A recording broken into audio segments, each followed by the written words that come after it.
8वें दिन राजा भोजपुन राजदरबार में सिंहासन पर बैठने के लिए पहुंचे।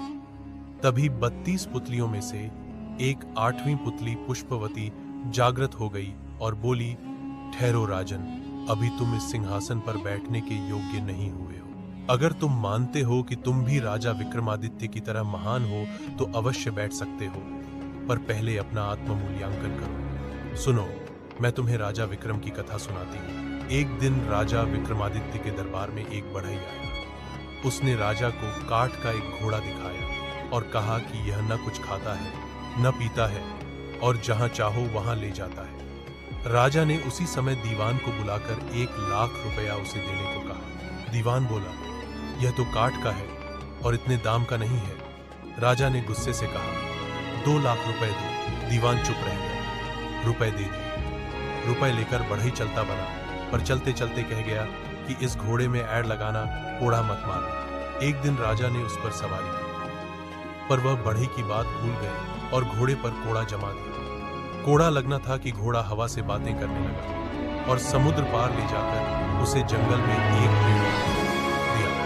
लुढ़कते हुए राजा नीचे गिरे, संभलने पर उठे और चलते चलते एक ऐसे बीहड़ वन में पहुंचे कि निकलना मुश्किल हो गया। जैसे तैसे वह वहां से निकले। 10 दिन में 7 कोस चलकर वह ऐसे घने जंगल में पहुंचे जहां हाथ तक नहीं सूझता था। चारों तरफ शेर चीते दहाड़ते थे।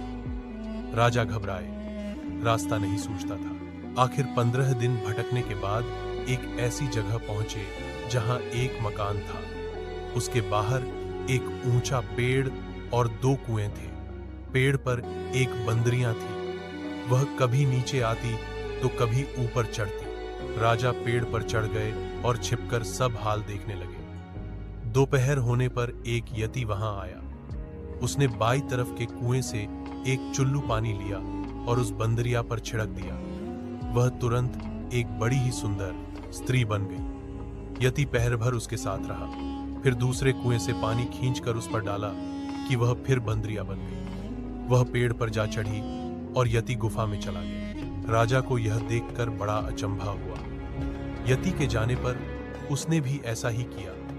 पानी पड़ते ही बंदरियां सुंदर स्त्री बन गई। राजा ने जब प्रेम से उसकी ओर देखा तो वह बोली, हमारी तरफ ऐसे मत देखो, हम तपस्वी हैं, शाप दे देंगे तो तुम भस्म हो जाओगे। राजा बोला, मेरा नाम विक्रमादित्य है, मेरा कोई कुछ नहीं बिगाड़ सकता है। राजा का नाम सुनते